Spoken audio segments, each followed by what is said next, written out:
I know I told both of you this. God wants me to come here. I knew this was the answer. Welcome to Hippocrates Wellness. Today we have an amazing interview with Irene from Massachusetts, Boston, and she has some amazing history of her health because a year ago she decided to come to Hippocrates. I got a call from you, and you were in bed at that point, and you actually said to me you didn't know if you'd make it out of bed, and what the doctors proposed, and that you had a rare, deadly cancer that nobody gave you any hope for. Correct. So tell us what happened initially, and when I had that talk with you, where your mind was. The type of cancer I had was called thymoma, very rare, difficult to diagnose. I had to get a lot of blood transfusions. They couldn't even do a biopsy because if I had a nosebleed, I would have bled to death, from what I understand. Platelets are supposed to be between 150,000 and 200,000. Mine had gone down to 3. They said you cannot live off of 3,000 platelets. Surprised you were walking. Yeah, well, they can't keep me down. And you were at the top institute in America. Yeah, one of the best. Yes. But they got all their people together, and what they were trying to tell me I should do for a treatment just didn't feel right to me. So they had to give me blood transfusions to keep me alive, but I was rejecting all the blood transfusions. So my body was attacking anyone else's blood in addition to my own. And how do you know to contact Hippocrates? I studied with Dr. Young at one point. Oh, yes. And was familiar with the alkaline lifestyle. And I had been working out up until the day before, 2 days before I went into the hospital. Because the integral procedures that they did on you, you had to be almost an inanimate object at that point. And how long did they sedate you? And I woke up on October 31st and didn't know I was tied down and had a bunch of tubes connected to me. I just woke up that way, and I remember the nurse coming in and, Cherry, good morning, opening the drapes and saying, Happy Halloween. And my mind was like, Halloween, wait a minute. It was October 23rd, the last date I remembered. And they gave me a standing ovation in ICU, like 40 doctors and nurses came in because they didn't expect you to live. No. So more than an 85% chance it would have been mortal for you. Yeah, they actually told my sister. So 3 times while I was in that state, they told my family I wouldn't make it through the night. So my family flew in from all across the country because they didn't know what was going on. They were talking to me 2 days before that. I was fine. Planning Weightlifting? Yes, I was. And so when I woke up and my sister was there at the time, I still didn't know. I was tied down and intubated. She said, Are you okay? Are you at peace? And I kept nodding, but I saw she was crying. So I started to cry. And I heard her say, she's in pain. She needs more medication. But I wasn't. I was just crying because she was crying. I was just starting to figure out, okay, Delia's in California. There's been 8 days I can't account for. She's basically asking me if I'm ready to go to God, and I was if he was ready to take me. And But he rejected you. He rejected me. I said, is that because I'm a slow learner or I have a lot of life to live? How much later, after you went through this major surgical procedure and remarkably survived what all the top doctors in the United States thought you were going to perish from? So I had what was supposed to be a slow growing tumor in my body for maybe 5 years, 10 years. But after I had only 2 treatments of probably the most powerful chemo in the world, a cocktail of 3 different types of chemicals, the tumor went in 3 weeks from being a slow growing tumor to a fast growing tumor. They poked it in the eye. It was 1 pound before they started and 2 pounds after 3 weeks. So now I'm in a situation where it's over all my vital organs. It's in my thymus, over my lung, in my diaphragm, and over my superior vena cava, which is your heart. I could barely talk because imagine having a weight on your chest, you can't breathe.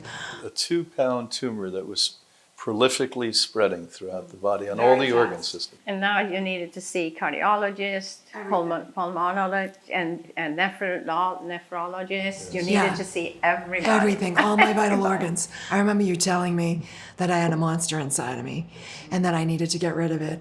And to do that and come here and we take care of it after that. Now, they didn't give me not having chemo as an option because I would have chosen not having chemo and only having the surgery. They presented it that we will not do the surgery unless you let us give you chemo to reduce the I tumor. remember we discussed that, and the reasoning behind that is that they believe that in some cases, most cases, you can reduce the size of the tumor so you can exhume it much easier at that point. But in your case, it inversely happened. After the tumor had doubled in size, they were going to take surgery off the table. And they offered me chemo maintenance. They were planning for me to die again. Didn't they get you didn't die the first time? No, the first 3 times. Irene The first survives 3 times. everything. That's all I know. I'm like a cat.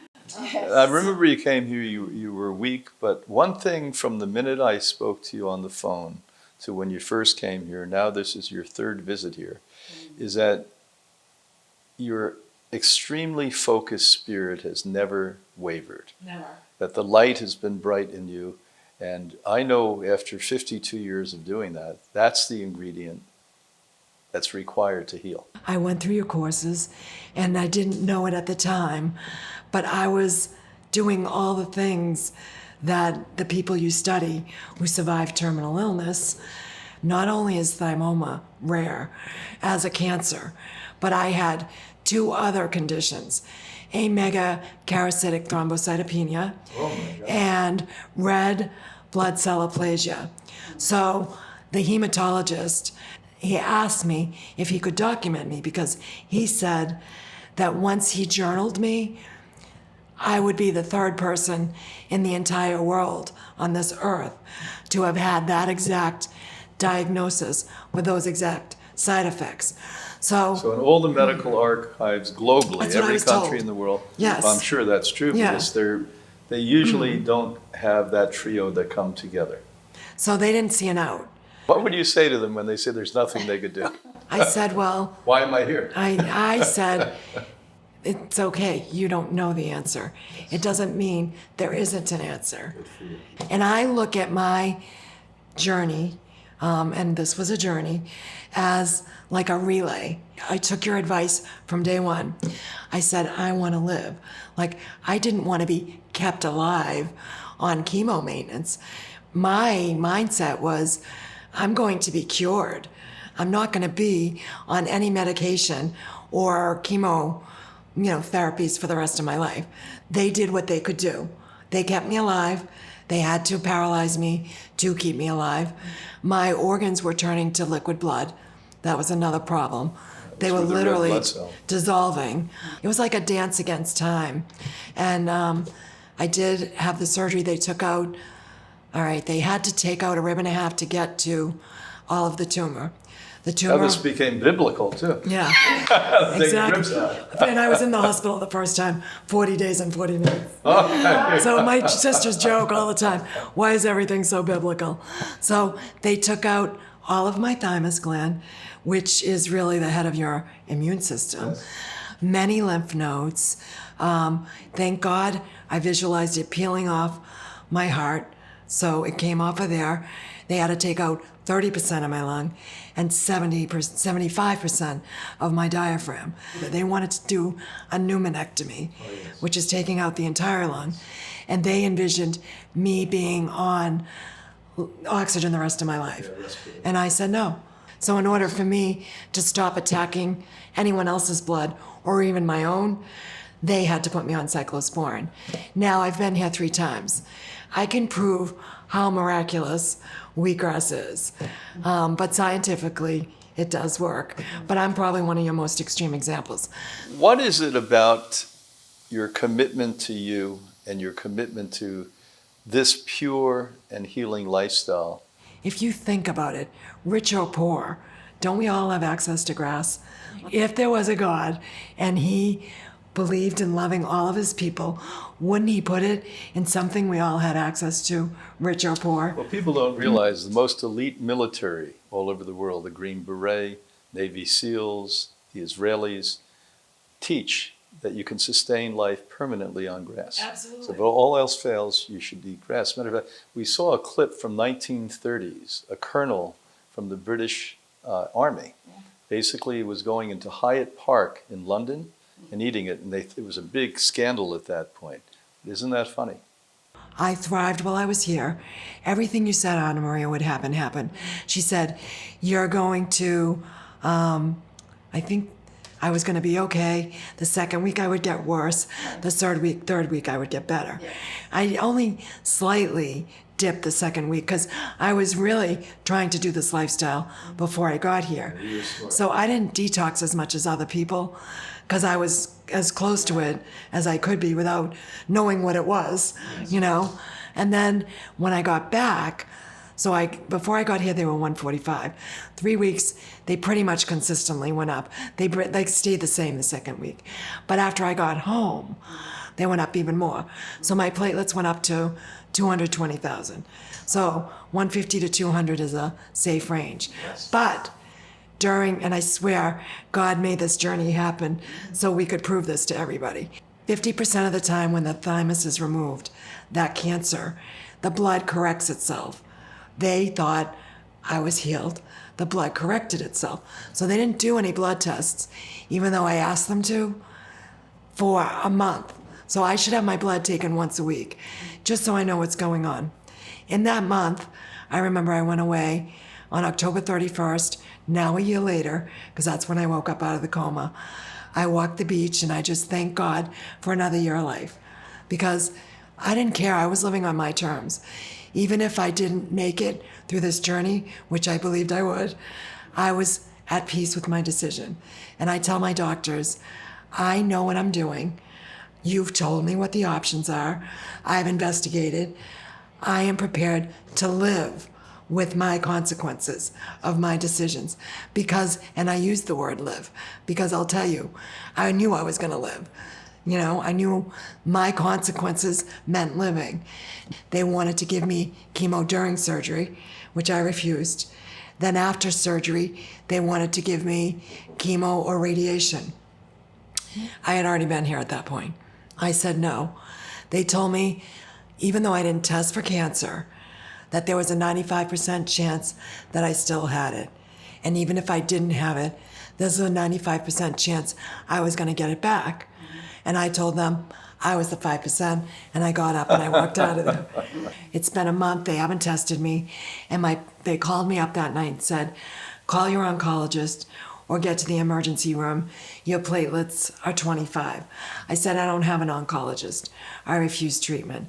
So I went to the emergency room, and 3 hours later, my platelets are now 13. They said if I waited one more day, I would have died. Yes, they're right. Yeah. So they started me on their regimen again. Oh. So now I want wheatgrass. I have Randy bringing me in sprouts once a week. Randy grows wheatgrass in the Boston area. Smuggling them in. But I wanted the wheatgrass, but wheatgrass loses its efficacy after 15 minutes. That's right. So he couldn't bring me that. So now they put me on the cyclosporin again, after I'd been off of it about 8 months. So I have to get on that. I'm saying I want to get on the wheatgrass. They're saying don't do it. They could interfere. Wait until you're safe. They let me out of the hospital, still with a port in me, still with the needle. I still had the needle sticking out of the port. I've never seen anything like this. So I still needed all these tests done. I basically became my own nurse, you know, and I basically waited. As soon as they told me I could do wheatgrass, I started doing wheatgrass. Now, I didn't make this connection at the time, but of course, I knew intuitively I needed to get off the cyclosporin. I was trying to increase wheatgrass, so I started out with 2 ounces. And you were on the entire program and the lifestyle Yes. and diet, and wheatgrass being. I never showed cancer. Now we know it takes how many, 4 or 5 billion cells to show up? All right, so I knew I could still have it. I knew I needed to do this for 2 years at least. So I'm at my 1-year mark, not my 2-year mark. I don't test for cancer. They still wanted to radiate me 27 times for a cancer that I don't show in places they thought it might come back. So they actually told you you no longer have cancer, but I don't test for it. just They said I probably still had it. yeah, just because we better Yeah. do. Because they're not used to people like you. They're not used to people taking charge of their life and healing themselves. So if I look at you right now, I mean, what a remarkable change in this Amazing. woman. Huh? And the voice have changed. So amazing. So much. At one point, I couldn't talk at all. I remember. Are you completely well? You're never going to have cancer. I'm never going to have cancer. Yeah. And recovery is like 2 steps forward, 1 step back. It's not a linear line that goes But straight. most people don't have the wherewithal to, when the step goes back, to go forward again. They get They stuck get there. discouraged, and then the powers that be around them say, see, you're not getting well, but you I marched knew. right through that. I knew. You can heal holistically with wheatgrass or herbs or, a raw vegan lifestyle. And if you really want to live, not just live, but thrive, this works. And I'm the most extreme example. I was on this medication that suppresses my immune system, will damage my liver, will damage my kidneys. It's going to do all this stuff. And I was taking wheatgrass, which supports my immune system. I told them, this doesn't make sense to me. You need to trust me. You told me at least 3 times, my family, I was going to die. And at least 3 times after that, I had challenges where I wouldn't make it. And they did, to their credit, say, okay, Beth Israel's a teaching hospital. I said, you're a teaching hospital. You want to learn and teach. Let me help you. How many times are you going to have a patient that says, this works? I said, I'm doing this for you, not for me. I already know it worked. Yeah. I made the connection that wheatgrass was my medicine. And I had them test me every week, and they weaned me off of it. This is my 3rd time here. I wanted to make sure I'm off 20 meds from when I started. I'm off absolutely everything. I'm off the cyclosporin. I will take wheatgrass the rest of my life. I get up, instead of a cup of coffee like the rest of the world, I literally have a cup of wheatgrass, which a lot of people can't do. After the wheatgrass, I go back and I make another cup that I insert. And I do that every single day. And my platelets get better. Yeah. Everything, even before I got here, my hematocrit and hemoglobin were low. And those are safe now. I think everything's just smooth sailing. But what I want to tell people is, it doesn't matter what your disease is. Doesn't matter. I mean, mine is an extreme example. You have the platinum standard disease, so Yeah. anything less is easier. Right, that's the point. That is the point. With thymus, and then you ended up with everything else. Yeah, well, Yeah. and the uniqueness is her trio of disorders, and her organs were melting with the red blood cell meltdown. Yeah. That was in, And I'm healing all of them. that alone would kill 100% of people. I've had 2 mediums tell me that I went to God, I don't remember it, and he sent me back. And it's because I'm supposed to teach the world about what you're doing. We are just so proud of you. I know. So happy we could spend some I wouldn't be time. alive if it weren't for the 2 of you. This time when we saw Irene as you arrived on Sunday, it was like, I made it. I Yeah, made it. And you it's look like a fantastic. perfectly healthy person Yeah. at this point. And they're not getting rid of me. I will come back at least every year for the rest of my life, which will be a long one. Yes. All right, thank you. Congratulations. Thank you. Thank